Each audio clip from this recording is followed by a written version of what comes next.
কোনো রাজনৈতিক দলকে নিষিদ্ধের পক্ষে নয় বিএনপি, তা নির্ধারণ করবে দেশের জনগণ বলছেন বিএনপি মহাসচিব মির্জা ফখরুল ইসলাম আলমগীর। বুধবার বিকেলে ফেনীতে আয়োজিত জনসভায় যোগ দিয়ে দ্রুত নির্বাচনের রোডম্যাপ দিতে অন্তর্বর্তী সরকারের প্রতি আহ্বান জানান তিনি। জাতীয় বিপ্লব ও সংহতি দিবস উপলক্ষে বুধবার ফেনীর ছাগলনাইয়ার আদালত মাঠে জনসভার আয়োজন করে বিএনপি। দুপুর থেকে মিছিল নিয়ে সভাস্থলে জড়ো হন নেতাকর্মীরা। স্লোগানে মুখর হয়ে ওঠে পুরো এলাকা। দীর্ঘদিন পর জনসভায় আসতে পেরে খুশি নেতাকর্মীরা। প্রধান অতিথির বক্তব্যে দলের মহাসচিব মির্জা ফখরুল বলেন, অবাধ ও সুষ্ঠু নির্বাচনই দেশে রাজনৈতিক স্থিতিশীলতা ফেরাতে পারে। সব বিতর্কের অবসান ঘটাতে অন্তর্বর্তী সরকারকে দ্রুত নির্বাচনের রোডম্যাপ দেওয়ার আহ্বান জানান তিনি। জনগণকে আশ্বস্ত করবেন যে এই সময়ের মধ্যে আমি সংস্কারগুলো কমপ্লিট করতে পারবো, আর এই সময়ের মধ্যে আমি নির্বাচনের একটা রোডম্যাপ দেব। তো সেই রোডম্যাপ আমরা বারবার চেয়েছি। সংস্কার প্রয়োজন, সেই সংস্কারগুলোকে দ্রুত করে যত দ্রুত নির্বাচন দেবেন ততই জাতির জন্য মঙ্গল। এর আগে ফুলগাজীর শ্রীপুরে বেগম খালেদা জিয়ার পৈতৃক বাড়িতে বর্ণাঢ্যদের মধ্যে ঢেউটিন ও শিক্ষা উপকরণ বিতরণ করেন মির্জা ফখরুল। এ সময় তিনি বলেন, দেশে কে রাজনীতি করবে আর কে করবে না তা ঠিক করবে জনগণ। কে নির্বাচন করবে, কে নির্বাচন কে রাজনীতি করবে, রাজনীতি করবে না, সেটা তো নির্ধারণ করবে জনগণ। আমি একটা রাজনৈতিক দল হিসেবে তো সে নির্ধারণ করতে পারি না। সুতরাং এখানে কোনো ভুল বুঝাবুঝির অবকাশ নাই। আমরা কখনোই কাউকে কোনো দলকে নির্বাচন করতে দিতে বাধা করিনি। দীর্ঘ 17 বছর পর ফেনীতে জনসভার আয়োজন করে বিএনপি। এতে বিএনপির কেন্দ্রীয় ও স্থানীয় নেতারা বক্তব্য রাখেন। Independent news.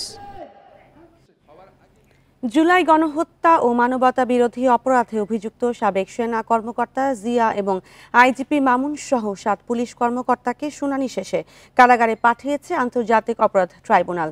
ছাত্র জনতাকে গুলি করে হত্যা, নির্যাতন, গুম সহ বিভিন্ন অপরাধে এসব ব্যক্তিরা সরাসরি জড়িত বলে জানায় রাষ্ট্রপক্ষ। আগামী 1 মাসে তাদের বিরুদ্ধে তদন্ত শেষ করতে বলেছে আদালত।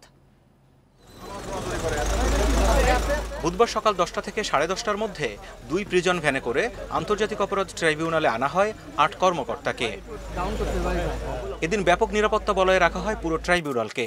এর মধ্যেই একে একে প্রিজন ভ্যান থেকে নামানো হয় সাবেক আইজিপি আব্দুল্লাহ আল মামুন, সাবেক সেনা কর্মকর্তা জিয়াউল হাসান, মিরপুর জোনের সাবেক ডিসি জসিমউদ্দিন, যাত্রাবাড়ির ওসি গুলশানের সাবেক ওসি মাঝহার সহ আসামিদের। আদালতে তাদের প্রত্যেকের বিরুদ্ধে জুলাই গণহত্যায় জড়িত থাকার অভিযোগের তদন্ত আলাদাভাবে তুলে ধরেন চিফ প্রসিকিউটর। আন্তর্জাতিক স্ট্যান্ডার্ড ফলো করে সমস্ত ডিজিটাল এভিডেন্স, লাইভ এভিডেন্স এমনভাবে আমরা আদালতের সামনে প্লেস করব, ক্রিস্টাল ক্লিয়ারভাবে অপরাধীরা জানতে পারবে তাদের কি অপরাধ ছিল। গোটা বাংলাদেশ, গোটা দুনিয়া দেখবে এই বিচারটা স্বচ্ছ এবং ফেয়ার হয়েছে। আসামিদের মধ্যে অধিকাংশই নীরব ছিলেন আর কান্নায় ভেঙে পড়েন মাজহারুল ইসলাম। তবে সাবেক সেনা কর্মকর্তা জিয়াউল হাসান আদালতের ভেতরে এবং বাইরে ছিলেন বেশ ঔদ্ধত্যপূর্ণ। আদালতে তাকে বসনিয়ার গণহত্যার কসাই রাতকো মলাদিচের সাথে তুলনা করে প্রসিকিউশন। বলকানের কসাইদের মতো বাংলাদেশের কসাই হিসাবে এই জিয়াউল হাসান হত্যাকাণ্ড থেকে শুরু করে অপহরণ, নির্যাতন, গুম এগুলোর সাথে জড়িত ছিলেন। তার বিরুদ্ধে সুস্পষ্ট অভিযোগ এসেছে। তার বিরুদ্ধে জুলাই আগস্টের যে গণহত্যা এবং মানবতা বিরোধী অপরাধ, তার বাইরেও বিগত সরকারের পুরো সময় জুড়ে বিভিন্ন সময় তার দায়িত্ব পালনকালীন সময়ে যত গুম হয়েছে সব গুমের অভিযোগের তীরটি তার বিরুদ্ধে গিয়েছে। এদিন আদালতে সব আসামির পক্ষেই ছিলেন আইনজীবী। তবে আইনজীবী নিয়োগের সব আনুষ্ঠানিকতা শেষ না হওয়ায় তারা বক্তব্য উপস্থাপন করতে পারেননি। পরে এই বিচার নিয়ে প্রশ্ন তোলেন জিয়ার বোন। উনি যেখানে কর্মরত ছিলেন NTMC, ন্যাশনাল টেলিমনিটরিং কমিউনিকেশনের যেখানে ওটা একটা টেকনিক্যাল অফিস। ওই অফিসে কোনো আর্মস ফোর্স নেই, ওই অফিসে কোনো কিছুই নেই। হ্যাঁ, আয়নাঘর নেই, ওই অফিসে কোনো আয়নাঘর নেই এবং উনি কখনো DGFI-তে চাকরি করেননি। আসামিদের বিরুদ্ধে তদন্ত কার্যক্রম শেষ না হওয়ায় আরও 1 মাসের সময় দিয়েছে আদালত। 19 ডিসেম্বর তদন্ত প্রতিবেদন সহ আসামিদের আবারও ট্রাইব্যুনালে হাজির করতে নির্দেশ দিয়েছে আদালত। Zahidul Bashar, Independent News, Dhaka. মনোনয়ন বাণিজ্য বন্ধ করতে আনুপাতিক পদ্ধতিতে সংসদ নির্বাচন আয়োজনের পরামর্শ দিয়েছেন সাবেক সিইসি বিচারপতি আব্দুর রউফ। তবে এখনই যুক্তরাষ্ট্রের পদ্ধতিতে সরকার কাঠামো সংস্কারের প্রয়োজন নেই বলে মনে করেন তিনি।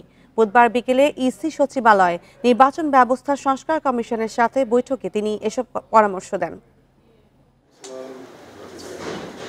নির্বাচন ব্যবস্থায় আস্থা ফেরাতে কাজ করছে অন্তর্বর্তী সরকার গঠিত সংস্কার কমিশন। এজন্য নানা পক্ষের সুপারিশও নিচ্ছে তারা। এরই অংশ হিসেবে বুধবার বিকেলে সাবেক সিইসি বিচারপতি আব্দুর রৌফের সঙ্গে আলোচনা করে সংস্কার কমিশন। বিচারপতি আব্দুর রৌফের সুপারিশ, আনুপাতিক পদ্ধতিতে জাতীয় নির্বাচন হওয়া উচিত। এতে দলগুলোর মনোনয়ন বাণিজ্যও বন্ধ হবে। নির্বাচনটাকে যতটা সরলীকরণ করা যায় এবং নমিনেশন প্রথা যদি বন্ধ করা না যায় তাহলে কোনো সুষ্ঠু নির্বাচন করা সম্ভব হবে না। আনুপাতিক হারে নির্বাচন করেন, যারা নাকি দেশের মালিক সাধারণ মানুষ তাদেরকে দিয়ে তৃণমূল পর্যায়ে ভোটটা চালান। সারা দেশে স্থানীয় সরকার নির্বাচন একদিনে করার বিষয়ে মত দেন আব্দুর রৌফ। ভোটের সময় আইনশৃঙ্খলা রক্ষায় কমিশনের নিজস্ব জনবল ব্যবহারের পরামর্শও তার। 500 বেশি লোক ভোট কোনো কেন্দ্রে দেবেন না এবং এখানে ভোটার ক্লাব 500 লোকের ভোটার ক্লাব থাকবে, 11 জন একটা এক্সিকিউটিভ কমিটি থাকবে, 5 জন মহিলা 6 জন পুরুষ, তারা ভোটটা চালাবে। ছাত্র জনতা শিক্ষিত যারা আছে তারা ভলান্টিয়ার হিসাবে কাজ করবে। এর আগে দুপুরে ইসি সচিবালয়ের কর্মকর্তাদের সাথে বৈঠক করে সংস্কার কমিশন। পরে কমিশন প্রধান বদিউল আলম মজুমদার বলেন, ইসির যে অগাধ ক্ষমতা তার পুরো ব্যবহার না হওয়াই সবচেয়ে বড় সমস্যা। নির্বাচন কমিশনের অন্তর্নিহিত ক্ষমতা আছে, ইনহেরেন্ট পাওয়ার, এবং সুষ্ঠু নিরপেক্ষ নির্বাচনের খাতিরে তারা বিধিবিধান, আইন ও বিধিবিধানের সাথে সংযোজন করতে পারে। Add to the statutory rules অগাধ ক্ষমতা দেওয়া হয়েছে। তো এই ক্ষমতার প্রয়োগটা হলো একটা সমস্যা ছিল, এই প্রয়োগের সমস্যাটা দূরীভূত করতে হবে। নির্বাচন আয়োজনে আইনশৃঙ্খলা বাহিনী ও মাঠ প্রশাসনকে আরও কিভাবে কাজে লাগানো যায় সে বিষয়েও চিন্তা করছে সংস্কার commission. Mahmuda Moumita, independent News, Dhaka. সাবেক প্রধানমন্ত্রী শেখ হাসিনা সংবাদ সম্মেলনে সাংবাদিকেরা কি বলেছেন তা পর্যালোচনা করা হচ্ছে। একথা জানিয়েছে প্রধান উপদেষ্টার প্রেস সচিব শফিকুল আলম। বুধবার রাজধানীতে এক আলোচনা সভায় তিনি আরও জানান, বিগত 3টি নির্বাচনকে যেসব গণমাধ্যম বৈধতা দিয়েছে তাদের চিহ্নিত করা হবে। শফিকুল আলম আরও বলেন, আওয়ামী লীগের আমলে সাংবাদিকদের ভূমিকা কেমন ছিল তা বের করতে গবেষণা প্রয়োজন। আর অভিযোগ, ফ্যাসিবাদ প্রতিষ্ঠায় অসংখ্য সাংবাদিক কাজ করছেন, তবে অনেকে সাহসী ভূমিকার কারণে আওয়ামী লীগ সরকারের নির্যাতনের শিকারও হয়েছেন। প্রেস সচিব জানান, গুম, বিচার বহির্ভূত হত্যা নিয়ে কেমন সাংবাদিকতা হয়েছে তা খতিয়ে দেখা হবে। এছাড়া ছাত্র আন্দোলনে অংশ নেওয়া শিক্ষার্থীদের কোনো কোনো গণমাধ্যমে সন্ত্রাসী আখ্যা দেওয়া হয়েছে তা দ্রুতই খুঁজে বের করা হবে। পয়লা জুলাই থেকে 5ই আগস্ট পর্যন্ত যে জার্নালিজমটা হয়েছে, অনেকে যারা করেছেন বা টিভিতে যেভাবে আমাদের স্টুডেন্টদেরকে, হিরোদেরকে তারা সন্ত্রাসী বলেছে, মিসক্রিয়েন্ট বলেছে, সেগুলো জানা উচিত। এবং আমরা তাদেরকে ইনভাইট করবো, আসেন আপনার জার্নালিজমটা, আপনার এটা এসে এটা একটু ইনভেস্টিগেট করেন কী ধরনের জার্নালিজম হয়েছে। আজ সারা দেশে পালিত হচ্ছে সশস্ত্র বাহিনী দিবস। দিবসটি উপলক্ষে রাষ্ট্রপতি মোহাম্মদ শাহাবুদ্দিন এবং প্রধান উপদেষ্টা ডক্টর মোহাম্মদ ইউনূস পৃথক বাণী দিয়েছেন।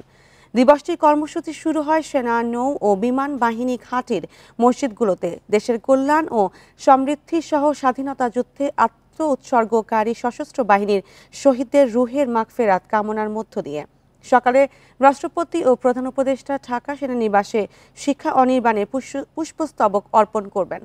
এরপর সেনা, নৌ ও বিমান বাহিনী প্রধান নিজ নিজ বাহিনীর পক্ষ থেকে পুষ্পস্তবক অর্পণ করবেন। দিবসটি উপলক্ষে প্রধান উপদেষ্টা ঢাকা সেনানিবাসে আর্মি মাল্টিপারপাস কমপ্লেক্সে নির্বাচিত খেতাবপ্রাপ্ত বীর মুক্তিযোদ্ধা ও উত্তরাধিকারীদের সংবর্ধনা প্রদান করবেন।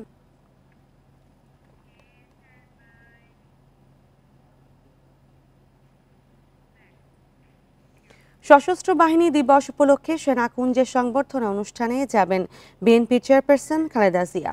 আজ বেলা ৩টায় তিনি গুলশানের বাসভবন থেকে রওনা হবেন বলে জানা গেছে।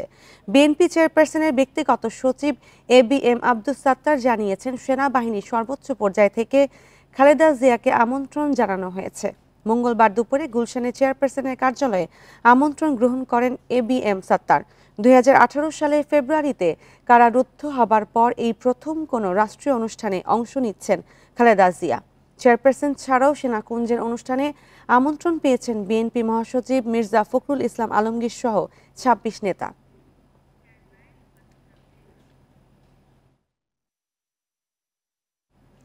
পুলিশের নতুন আইজি হলেন বাহারুল আলম।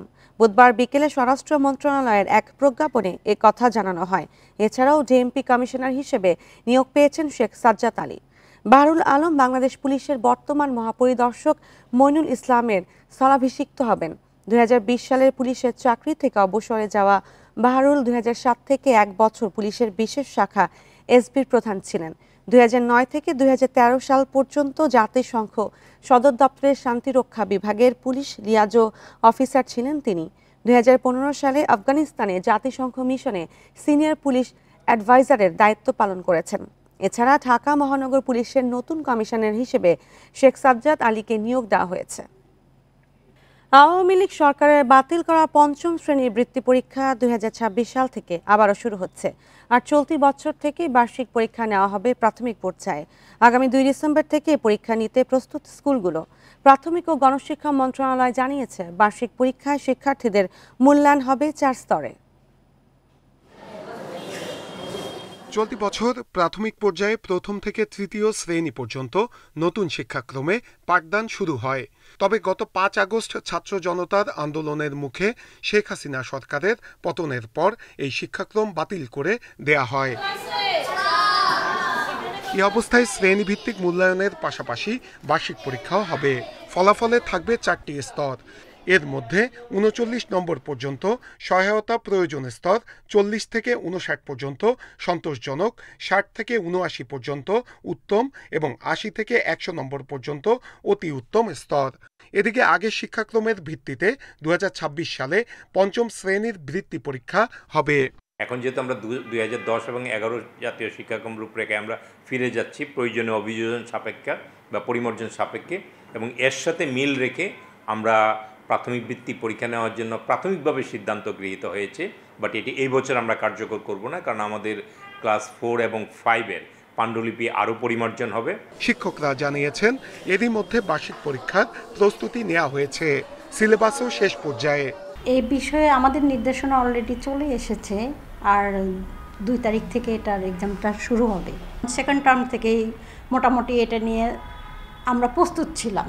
বিগত সরকারের মতো বারবার সিদ্ধান্ত পরিবর্তন না করে যথাযথ গবেষণার তাগিদ দিচ্ছেন শিক্ষা গবেষকরা। কম্পিটেন্সিগুলো তারা অ্যাচিভ করার কথা সেগুলো তারা অর্জন করছে না অধিকাংশ ক্ষেত্রেই, এবং এটা যেমন সংখ্যার দিক থেকে ঠিক তেমনিভাবে স্টুডেন্ট যদি আপনি ধরেন গ্রাম শহর বিভিন্ন সাবজেক্ট বিভিন্ন ক্ষেত্রে এগুলো কিন্তু এক ধরনের গ্যাপ রয়ে গেছে।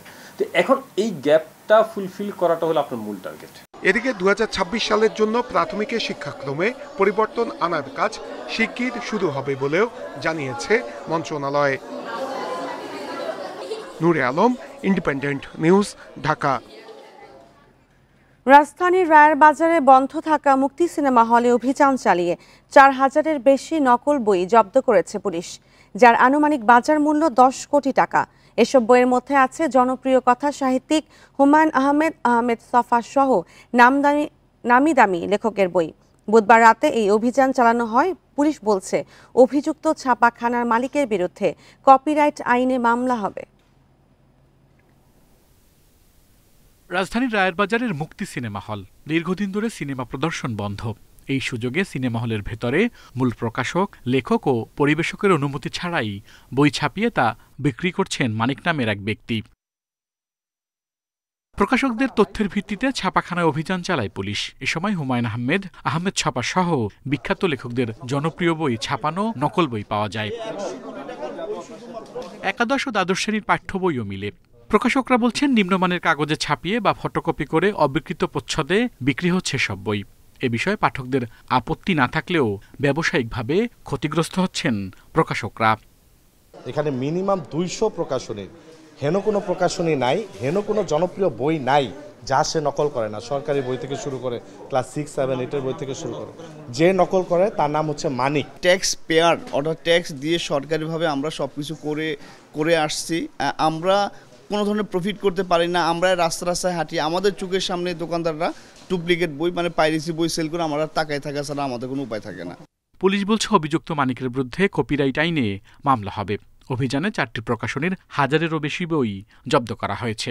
কারখানার যে মালিক যে আপনারগুলো তৈরি করতেছে, সে যদি বৈধ কাগজপত্র দেখাইতে পারে যে না সরকারি তার অনুমোদন দিচ্ছে বা এত কপি তার হয়তো বা সাপ্লাই দেওয়ার জন্য বলছে, বৈধ কাগজপত্র দেখাতে পারলে দ্যাটস এনাফ।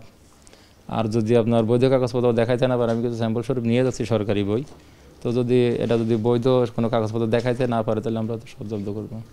প্রকাশকদের দাবি, লেখককে সম্মানী দিয়ে পাণ্ডুলিপি কেনার পর হাজার হাজার টাকা বিনিয়োগ করেও খরচ উঠাতে পারছেন না তারা। এর প্রধান কারণ নকল বই পাওয়া যায় কম দামে। আল আমিন হোসেন, ইন্ডিপেন্ডেন্ট নিউজ, ঢাকা। ঢাকার ধামরাইয়ে বাস ট্রাক সংঘর্ষে 4 পোশাক শ্রমিক নিহত হয়েছেন। আহত হয়েছেন আরও 14 জন। বুধবার রাত 9টার দিকে উপজেলার খণ্ডরটায় এই দুর্ঘটনা ঘটে। পুলিশ ও স্থানীয়রা জানান, গ্রাফিক্স টেক্সটাইলের শ্রমিকবাহী একটি বাস বালিয়া এলাকায় যাচ্ছিল। বাসটি খান্ডরটা এলাকায় পৌঁছালে বিপরীত দিক থেকে আসা একটি ইট বোঝাই ট্রাকের সঙ্গে সংঘর্ষ হয়। এতে ঘটনাস্থলেই 3 নারী শ্রমিকের মৃত্যু হয়। আহত 15 জনকে স্থানীয় বিভিন্ন হাসপাতালে ভর্তি করা হয়। পরে কালামপুর পপুলার হাসপাতালে মারা যায় আরেক শ্রমিক। পুলিশ খবর পেয়ে ঘটনাস্থল থেকে মরদেহগুলো উদ্ধার করে।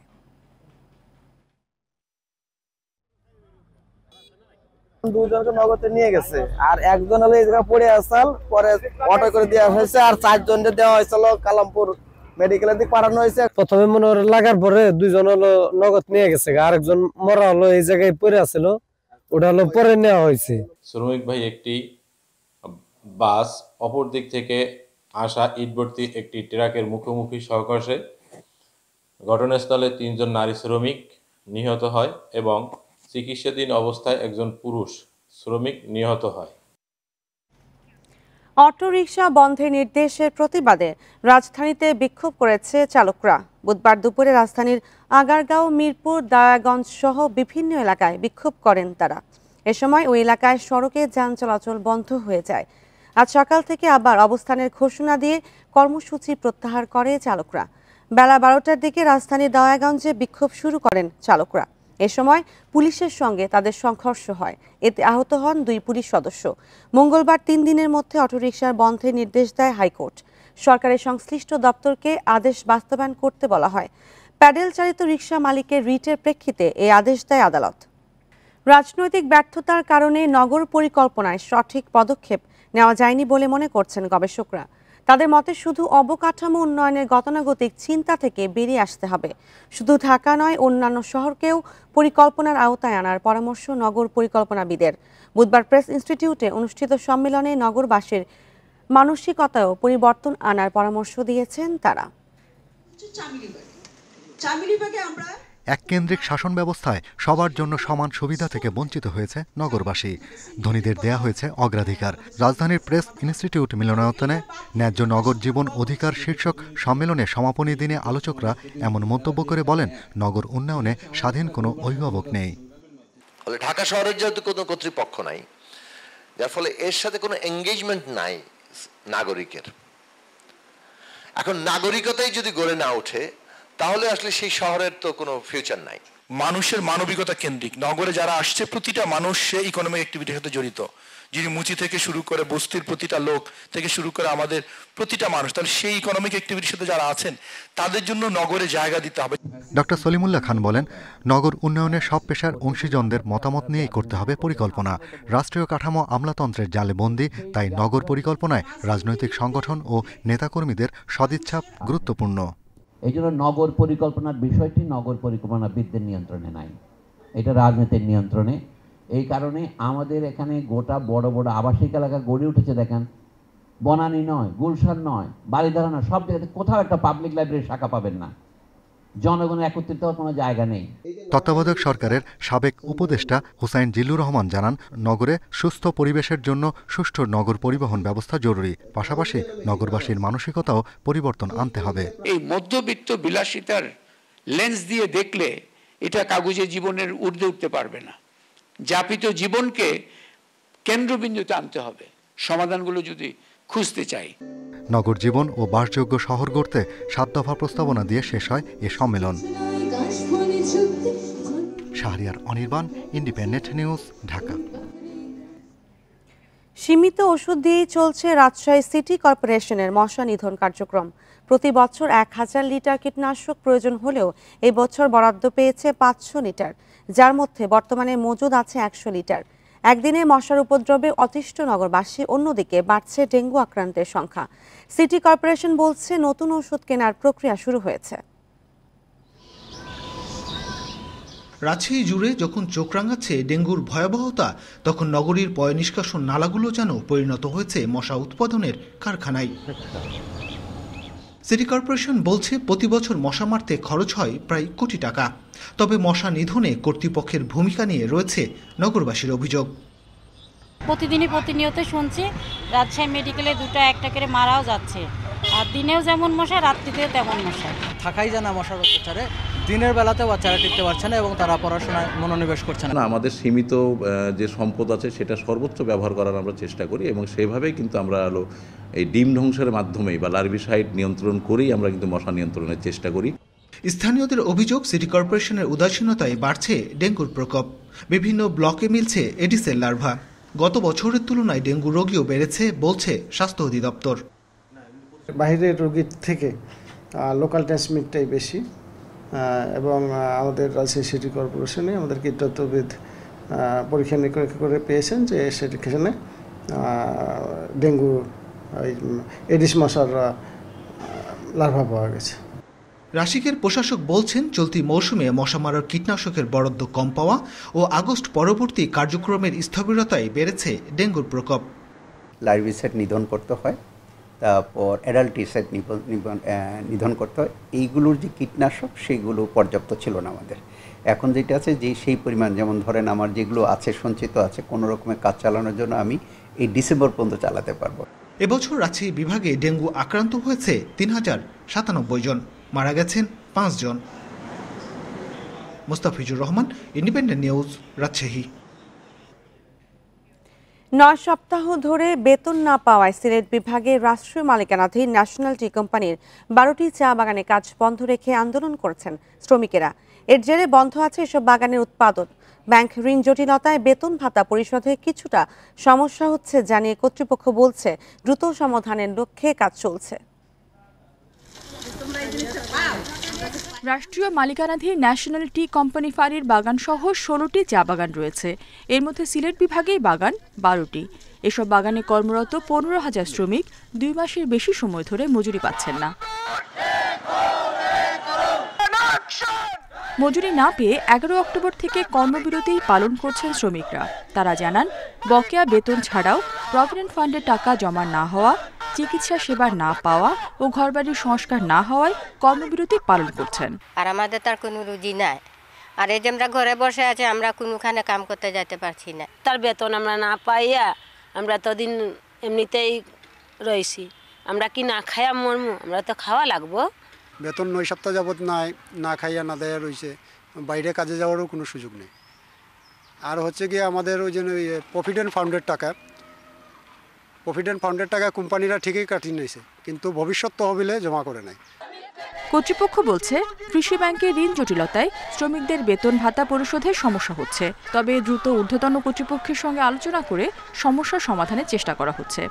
এমডি মহোদয় উনি সার্বক্ষণিক চেষ্টা করে যাচ্ছে যাতে করে এই সমস্যার সমাধান করতে পারেন, এবং আমাদের এর সাথে জিএম স্যার, ডিজিএম স্যার ওনারা চেষ্টা করতেছেন যত দ্রুত সম্ভব আমাদের এই সমস্যার যেন সমাধান হয়, এ ব্যাপারে ওনারা সচেষ্ট আছেন। এদিকে 1 মাসেরও বেশি সময় ধরে শ্রমিক আন্দোলনে উৎপাদন ব্যাহত হওয়ায় ব্যাপক লোকসানের মুখে পড়তে পারে national tea company. Independent news. আর এ নিয়ে আরো জানাতে মৌলভীবাজার থেকে যুক্ত হচ্ছেন সহকর্মী তুহিনুর রশিদ। তুহিনুর, মৌলভীবাজারে কতগুলো চা বাগানে কর্মবিরতি চলছে?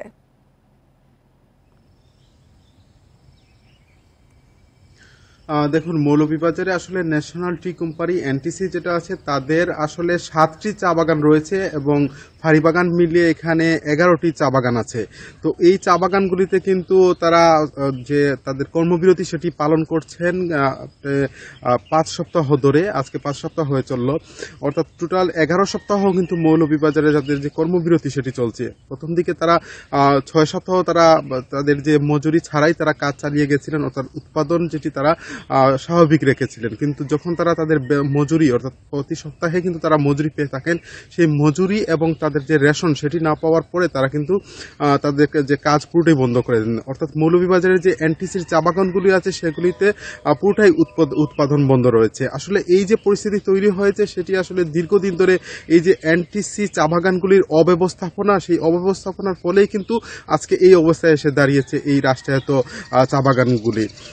এই চা বাগানগুলি আসলে এই যে সংকট, এই বিষয় নিয়ে আমরা চা শ্রমিকদের সাথে কথা বলেছি। তারা বলছেন যে তাদের যে এই সমস্যাগুলি এটি আসলে তারা এই দীর্ঘদিন ধরে চলে আসছে এবং এই মুহূর্তে আসলে তাদের যে সমস্যাটি হচ্ছে তারা আসলে এখন যে তাদের যে দৈনন্দিন যে খাবার দাবার সেগুলিতে কিন্তু প্রভাব পড়েছে। কারণ আপনি জানেন চা শ্রমিকরা 170 টাকা মজুরি পেয়ে থাকেন, পাশাপাশি তাদের যে রেশন সুযোগ সুবিধা থাকে সেইটা নিয়ে কিন্তু তাদের যে সংসার সেগুলি চলে। কিন্তু এই মুহূর্তে আসলে এই চা বাগানগুলির অবস্থা খুবই করুণ।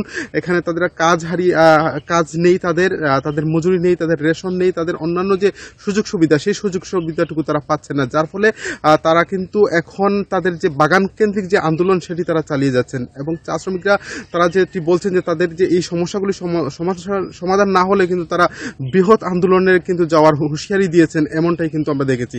আর এই বিষয়টি নিয়ে আসলে আমি কথা বলেছি এখানকার যে শ্রম অধিদপ্তর অর্থাৎ মালিক এবং শ্রমিক পক্ষের সাথে, যেখানে শ্রম দপ্তরের কাজ করে থাকেন সেই শ্রীমঙ্গল অফিসের যিনি মোহাম্মদ নাহিদুল ইসলামের সাথে আমি কথা বলেছি।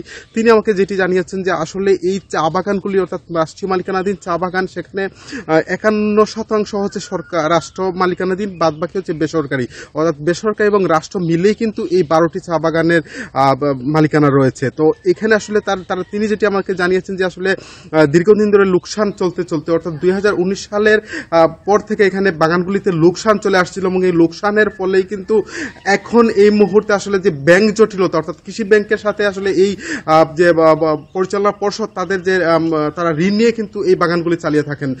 এই 400 কোটি টাকার মতো এখানে ঋণ দাঁড়িয়েছে এই এনটিসি বাগান কৃষি ব্যাংকের কাছে, যার ফলে কিন্তু তারা এখন নতুন করে কৃষি ব্যাংক ঋণ দিচ্ছে না এবং ঋণ না দেওয়ার ফলেই কিন্তু এখন এই বাগানগুলিতে এই জটিলতা তৈরি হয়েছে। এই মুহূর্তে আসলে যে নতুন পরিচালনা পর্ষদ এসেছে এনটিসি, সেই পরিচালনা পর্ষদ তারা চেষ্টা চালিয়ে যাচ্ছেন যে এই সংকট উত্তরণের জন্য। কবে সংকট উত্তরণ হবে সেই বিষয়টি কিন্তু এখন পর্যন্ত নিশ্চিত করে কেউ জানাতে পারেননি। এই ছিল আসলে আমার কাছে মৌলভীবাজার থেকে এনটিসি চা বাগানের শ্রমিক ধর্মঘটের সর্বশেষ খবর। মৌলভীবাজার থেকে যুক্ত হয়েছিলেন সহকর্মী তুহিনুর রশিদ। ডলার সংকট, এলসি জটিলতা আর উচ্চ শুল্ক হারের কারণে চট্টগ্রাম বন্দর দিয়ে খেজুরের আমদানি গেল বছরের তুলনায় নেমে এসেছে অর্ধেকে। এতে আগামী রমজানে ঘাটতি হতে পারে বলছেন আমদানিকারকেরা, তবে এখনো পর্যন্ত সময় থাকায় শঙ্কা দেখছেন না কর্তৃপক্ষ। এই অর্থ বছরের নভেম্বরের তৃতীয় সপ্তাহ পর্যন্ত চট্টগ্রাম বন্দর দিয়ে 23,639 টন খেজুর আমদানির অনুমতি চেয়েছেন আমদানিকারকেরা।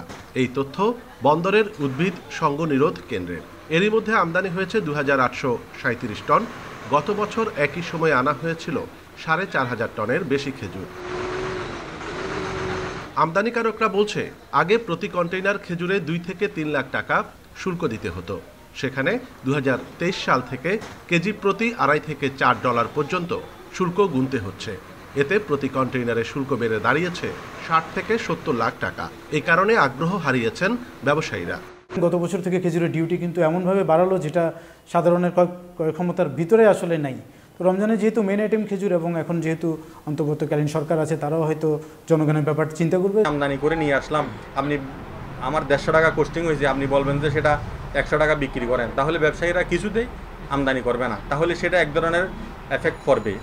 এরই মধ্যে যতটা অনুমতি নেওয়া হয়েছে সেই পরিমাণ আমদানি হলে খেজুরের ঘাটতি থাকবে না বলছে উদ্ভিদ সঙ্গ নিরোধ কেন্দ্র। আমদানি অনুমতিপত্র যথাসাধ্য আমদানি অনুমতিপত্র দেওয়া আছে এবং সেই অনুসারে আমদানিকারকগণ আমদানি করতেছে। আমদানিকারকরা আশা করি সমস্ত খেজুর যদি আমদানি করে তো আশা করি যে খেজুর পর্যাপ্ত পরিমাণে পাওয়া যাবে বাজারে। দেশে বছরে খেজুরের চাহিদা প্রায় 50,000 টন।